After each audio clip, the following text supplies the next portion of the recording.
Hi everyone, once again welcome back to my YouTube channel. So അപ്പൊ എല്ലാവരും വിചാരിക്കുന്നത് എന്താ പുതിയ സ്റ്റൈൽ എന്നൊക്കെ വിചാരിക്കട്ടെ. പുതിയ സ്റ്റൈൽ ഒന്നുമല്ല കേട്ടോ, എന്റെ കണ്ണ് ഭയങ്കര പഴുത്ത് ചീഞ്ഞിരിക്കാൻ കേട്ടോ. അപ്പൊ നിങ്ങളത് കാണണ്ടല്ലോ എന്ന് വിചാരിച്ച് ഇങ്ങനെ കണ്ണെടുത്ത് വെച്ചാണ്. അത് മാത്രമല്ല കേട്ടോ, ഫേസ് ഭയങ്കര ഡള്ളായിരിക്കുകയാണ്. കണ്ണിന്റെ ആ ഒരു ഇങ്ങനെ നീരൊക്കെ വന്ന് വീർത്തിരിക്കുന്നതുകൊണ്ട് ഫേസ് ഭയങ്കര ഡള്ളായിട്ടിരിക്കുന്നതാണ്. അപ്പൊ അതൊന്ന് ഹൈഡ് ചെയ്യാൻ വേണ്ടി ചുമ്മാ വെച്ചെന്നുള്ള കേട്ടോ. കണ്ടോ, ഇതാണ് കേട്ടോ കണ്ണിന്റെ അവസ്ഥ. ആദ്യം ഈ കണ്ണിലാണ്ട് ഒരു കുരു വന്നത് കണ്ടോ. അത് കഴിഞ്ഞത് ഓക്കെ ആയി കഴിഞ്ഞപ്പോ ദാ ഇപ്പുറത്തെ കണ്ണിലും വന്നു കണ്ടോ. നല്ല നീരൊക്കെ ആയിട്ടിരിക്കുന്നത് കേട്ടോ. അപ്പൊ ബ്യൂട്ടി ടിപ്സ് ഒന്നുമല്ല കേട്ടോ ഇന്ന് വന്നിരിക്കുന്നത്. അപ്പൊ ഇന്ന് നമ്മളൊരു ചെറിയൊരു ഹോസ്പിറ്റൽ വ്ലോഗ് ആണ് കേട്ടോ. അപ്പൊ ഇങ്ങനെ വ്ലോഗൊക്കെ കാണാൻ ഇഷ്ടമുള്ളവരാണെങ്കിൽ കാണാം കേട്ടോ. അപ്പൊ ബ്യൂട്ടി ടിപ്സ് ഒന്നും അല്ല ഇന്ന്.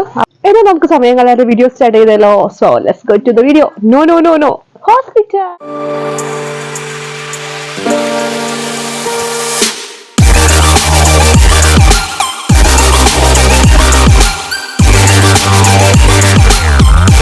അപ്പോൾ ഇപ്പോൾ സമയം 10 മണി ആയിട്ടുണ്ട് കേട്ടോ. അപ്പോൾ തലേദിവസം നേരത്തെ എഴുന്നേറ്റ് ഹോസ്പിറ്റലിലൊക്കെ പോകാനൊക്കെ പ്ലാൻ ചെയ്താണ് കിടന്നത്. പക്ഷേ കണ്ണ് നല്ല പെയിൻ ഉള്ളത് കൊണ്ട് തന്നെ എനിക്ക് നേരത്തെ എഴുന്നേക്കാനായിട്ട് പറ്റുന്നുണ്ടായിരുന്നില്ല. അങ്ങനെ കിടന്നു, പിന്നെ വൈകി പോയട്ടോ. അപ്പോൾ ഞാൻ വൈകിയാണ് ഇറങ്ങിയേക്കണത് കേട്ടോ. സത്യത്തിൽ എനിക്ക് ഈ ഹോസ്പിറ്റലിൽ പോണ കാര്യമൊക്കെ ഉണ്ടല്ലോ, എനിക്ക് ഒട്ടും ഇഷ്ടമല്ലാത്തൊരു കാര്യമാണ് കേട്ടോ. ഭയങ്കര മടിയുമാണ് എനിക്ക്. എന്നെ എന്താ പറയുക, പിടിച്ച് വലിച്ചായിരിക്കട്ടെ എപ്പോഴും ഹോസ്പിറ്റലിൽ എന്തെങ്കിലും അസുഖം വന്നാൽ തന്നെ കൊണ്ടുപോകണത്. ചെറിയ എന്തെങ്കിലും അസുഖം, ഇപ്പം പനിയൊക്കെ ആണെങ്കിൽ ഞാൻ എന്തെങ്കിലുമൊക്കെ ടാബ്ലറ്റ് ഒക്കെ കഴിച്ച് അഡ്ജസ്റ്റ് ചെയ്യും കേട്ടോ. പക്ഷെ ഇതെനിക്ക് ഒട്ടും എന്താണ് അൺസഹിക്കബിൾ ആയതുകൊണ്ടാണ് കേട്ടോ ഞാൻ സ്വയം ഹോസ്പിറ്റലിൽ പോകാമെന്ന് വിചാരിച്ചത്. എൻ്റെ ഫേസ് കണ്ടിട്ട് എനിക്ക് തന്നെ എന്തോ പോലെ, എത്ര വികൃതമാണല്ലേ ആ കണ്ണങ്ങനെ നീരായിട്ട്, ശരിക്കും വികൃതമായിട്ട് തോന്നണല്ലോ. എനിക്കിപ്പോൾ ക്യാമറയിൽ കൂടി കണ്ടപ്പോഴാണ് എനിക്ക് എത്രത്തോളം ഇതാണെന്ന് മനസ്സിലായത് കേട്ടോ. അങ്ങനെ ഞാൻ എന്താ പറയണ, ഞാൻ തിരക്കിന്റെ കാര്യമാണ് കേട്ടോ ഞാൻ പറയണത്. പിന്നെ ഉണ്ടല്ലോ, എന്താണെന്ന് അറിയില്ല കേട്ടോ, നാട്ടുകാരൊക്കെ എന്നെ സൂക്ഷിച്ച് നോക്കണ പോലത്തെ ഒരു ഫീൽ കേട്ടോ. എന്റെ കണ്ണ് കണ്ടിട്ടാണോ അതോ എന്റെ കൊട കണ്ടിട്ടാണോ എന്ന് അറിയില്ല കേട്ടോ. നിങ്ങൾ എന്റെ കൊട ഏത് ബ്രാൻഡാണെന്ന് മനസ്സിലായോ? മനസ്സിലായെങ്കിൽ അതും ഒന്ന് കമന്റ് ചെയ്യാൻ മറക്കരുത് കേട്ടോ. അങ്ങനത്തെ ഹോസ്പിറ്റലിൽ എത്തിയിട്ടുണ്ട് കേട്ടോ. ഹോസ്പിറ്റലിൽ എത്തി OP ഷീറ്റൊക്കെ എഴുതിച്ചു കേട്ടോ. OP ഷീറ്റൊക്കെ എഴുതിച്ചു. അപ്പൊ ഞാൻ ഐ ഡോക്ടറിന് ഉണ്ടാവുമെന്ന് ചോദിച്ചപ്പോൾ അവർ മൺഡേ വെൻസ്ഡേ ഒരു ഡേറ്റിൽ ഉണ്ടാവുള്ളൂ എന്ന് പറഞ്ഞു കേട്ടോ. അപ്പൊ എന്തായാലും വന്നതല്ലേ, മെയിൻ ഡോക്ടറെങ്കിലും ഒന്ന് കണ്ടിട്ട് പോകാന്ന് വിചാരിച്ചിട്ട്, കാരണം അത്ര പെയിൻ ഉണ്ട് കേട്ടോ എനിക്ക്. അപ്പൊ മെയിൻ ഡോക്ടറെ കാണാന്ന് വിചാരിച്ചു കേട്ടോ പോണത്. ദൈവമേ തിരക്കുണ്ടാവല്ലേ എന്ന് പ്രാർത്ഥിച്ചിട്ടാണ് കേട്ടോ പോയത്. ഭാഗ്യത്തിന് ദൈവന്റെ പ്രാർത്ഥന കേട്ടോ. അധികം തിരക്കൊന്നും ഉണ്ടായിരുന്നില്ല, ഒരു 4-5 പേരൊക്കെ ഉണ്ടായുള്ളൂ കേട്ടോ. അപ്പൊ എനിക്കായിട്ട് 2 കസേര ഒഴിച്ചിട്ട പോലെ അവിടെ കിടപ്പുണ്ടായിരുന്നു. ഞാൻ അതിൽ കയറി ഇരുന്നു കേട്ടോ. അങ്ങനെ അതിലിരുന്ന് ചുമ്മാ ഒന്ന് കണ്ണോടിച്ച് നോക്കിയപ്പോഴാണ് കേട്ടോ ആ നോട്ടീസ് എന്റെ ശ്രദ്ധയിൽപ്പെട്ടത്. 18 വയസ്സിന് മുകളിലുള്ള എല്ലാവരും ഡോക്ടറെ കാണുന്നതിന് മുമ്പ് BP ചെക്ക് ചെയ്യണമെന്നായിരുന്നു കേട്ടോ. അങ്ങനെ ഞാൻ വേഗം പോയി BP ഒക്കെ ചെക്ക് ചെയ്തു. അപ്പൊ കുറച്ച് കൂടുതലായിരുന്നു കേട്ടോ. അപ്പൊ സിസ്റ്റർ പറഞ്ഞു കുറച്ചൊന്ന് റിലാക്സ് ചെയ്തിട്ട് വാ, എന്നിട്ട് നമുക്ക് ഒന്നും കൂടി നോക്കിയിട്ട് ഡോക്ടറെ കണ്ടാൽ മതി എന്ന് പറഞ്ഞിട്ടാ.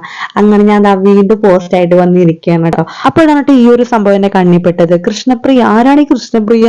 ദൈവമേ, ഒപ്പിച്ചേട്ടന് അബദ്ധം പറ്റിയ കേട്ടോ. ഞാൻ ഒരു 2-3 വട്ടം ആ ചേട്ടനോട് പറഞ്ഞാണ് കൃഷ്ണപ്രിയ കൃഷ്ണപ്രിയ എന്നിട്ടോ. ഇനി മാസ്ക് വെച്ചേക്കണോണ്ട് ക്ലിയർ ആകുമെന്ന് അറിയില്ല കേട്ടോ.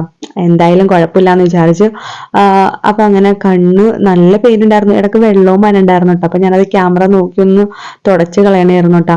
അപ്പൊ ഞാൻ ക്യാമറ നോക്കണാണ്ട് പടുത്തിരിക്കണ ചേച്ചിനെ സൂക്ഷിച്ച് നോക്കണുണ്ടായിരുന്നു കേട്ടോ. അതൊക്കെ കഴിഞ്ഞ് ഞാൻ പിന്നെയും ടോക്കൺ കൗണ്ടറിലേക്ക് നോക്കി കഴിഞ്ഞപ്പോൾ വീണ്ടും 36 തന്നെയാണ് കേട്ടോ. പിന്നീട് ആ നഗ്നസത്യം ഞാൻ മനസ്സിലാക്കിയത് അത് വർക്കിംഗ് അല്ലെന്ന് കേട്ടോ. അങ്ങനെ കുറച്ച് കഴിഞ്ഞപ്പോൾ തന്നെ ഡോക്ടറെ കണ്ടു കേട്ടോ. ഡോക്ടറെ കണ്ടതിന് ശേഷം പിന്നെ 1-2 മെഡിസിൻ ഹോസ്പിറ്റലിൽ നിന്ന് തന്നെ എഴുതിയിട്ടുണ്ടായിരുന്നു കേട്ടോ. അപ്പൊ അത് വാങ്ങിക്കണമല്ലോ, അത് വാങ്ങിക്കാൻ പോണ പോക്കാണ് കേട്ടോ കാണുന്നത്. ദൈവം, ഈ ക്യാമറ ഞാൻ ഇങ്ങനെയൊക്കെയാണ് പിടിച്ചേക്കണത്. സത്യത്തിൽ എനിക്ക് ഏത് ആംഗിളിൽ നിന്ന് പിടിക്കണമെന്ന് വലിയ ഐഡിയ ഇല്ല കേട്ടോ. ഞാൻ അങ്ങനെ വ്ലോഗ് അധികം ഇപ്പൊ ചെയ്യാറില്ല, അതുകൊണ്ടാണ് കേട്ടോ. അങ്ങനെ മെഡിസിൻ മേടിക്കാൻ ചെന്നപ്പോൾ അവിടെ സിസ്റ്റർ ഇല്ല കേട്ടോ. സിസ്റ്റർ അവിടെ ഭയങ്കര ഡിസ്കഷനിലായിരുന്നു കേട്ടോ. അപ്പൊ ഞാൻ അവിടുത്തെ ഗാർഡൻ ഏരിയയൊക്കെ ഒന്ന് ചുറ്റിക്കറങ്ങണമായിരുന്നു കേട്ടോ. നല്ല ഭംഗിയുണ്ടായിരുന്നു കേട്ടോ അവിടുത്തെ ഗാർഡനൊക്കെ കാണാനായിട്ട്. വലിയൊരു കിണറും കാര്യങ്ങളൊക്കെ ആയിട്ട് നല്ല ഭംഗി, നല്ല പച്ചപ്പായിട്ട് നിൽക്കണമായിരുന്നു കേട്ടോ. അങ്ങനെ ഗാർഡനൊക്കെ ചുറ്റിക്കറങ്ങി വളർന്നു വന്നപ്പോഴേക്കും സിസ്റ്റർ വന്നിട്ടുണ്ട് കേട്ടോ. അപ്പൊ ഞാൻ വേഗം ചീട്ടൊക്കെ കൊടുത്ത് മരുന്ന് മേടിച്ചു കേട്ടോ. 1-2 മരുന്ന് ഉണ്ടായിരുന്നുള്ളൂ കേട്ടോ. ഒരു കണ്ണിലൊഴിക്കണതും പിന്നെ ഒരു ടാബ്ലറ്റും ഉണ്ടായിരുന്നുള്ളൂ കേട്ടോ. പിന്നെ ബാക്കിയെല്ലാം പുറത്തുനിന്ന് വാങ്ങിക്കണം കേട്ടോ. അങ്ങനെ ഞാൻ അവിടെ നിന്ന് ഇറങ്ങിയിട്ടുണ്ട്. പിന്നെ കുറെ നടന്നു കഴിഞ്ഞപ്പോ ഉണ്ടല്ലോ ചെറുതായിട്ടൊരു തല കറങ്ങണ പോലത്തെ ഒരു ഫീൽ തോന്നി കേട്ടോ. അപ്പൊ എനിക്ക് എങ്ങനെയെങ്കിലും ഒന്ന് വീടെത്തിയിട്ട് ഒന്ന് കിടന്നാൽ മതി എന്നൊരു മൈൻഡ് ആയിരുന്നു കേട്ടോ. അപ്പൊ ഈ മാസ്ക് വെച്ചേക്കണോണ്ട് അതിന്റെ ഒരു ബുദ്ധിമുട്ടുണ്ടായിരുന്നു. മാസ്ക് അങ്ങോട്ട് വലിച്ചു പോയി കഴിഞ്ഞപ്പോഴാണ് ഒരു ശ്വാസം കിട്ടണ പോലെ തോന്നിയത്. സത്യത്തിൽ ഈ മാസ്ക് കൊറോണ വന്നതിന് ശേഷം ഈ മാസ്ക് ഇല്ലാതെ എന്താ പറയാ, നീ ഇല്ലാതൊരു ജീവിതം ഇല്ല എന്ന് പറയണ പോലത്തെ അവസ്ഥയായിരുന്നു കേട്ടാ. ഇപ്പൊ മാസ്ക് വെക്കാത്തത് കൊണ്ട് പിന്നെ വെച്ചതിന്റെ ഒരു ബുദ്ധിമുട്ടാണ് കേട്ടോ അത്. പിന്നെ ഹോസ്പിറ്റലിൽ പോകുമ്പോൾ എപ്പോഴും സ്ട്രിക്റ്റ് ആണ്, അവരവിടെ മാസ്ക് വെക്കണം എന്നുള്ള സ്ട്രിക്റ്റ് ആണ്. അപ്പൊ അതുകൊണ്ട് മാസ്ക് വെക്കണേണ് കേട്ടോ.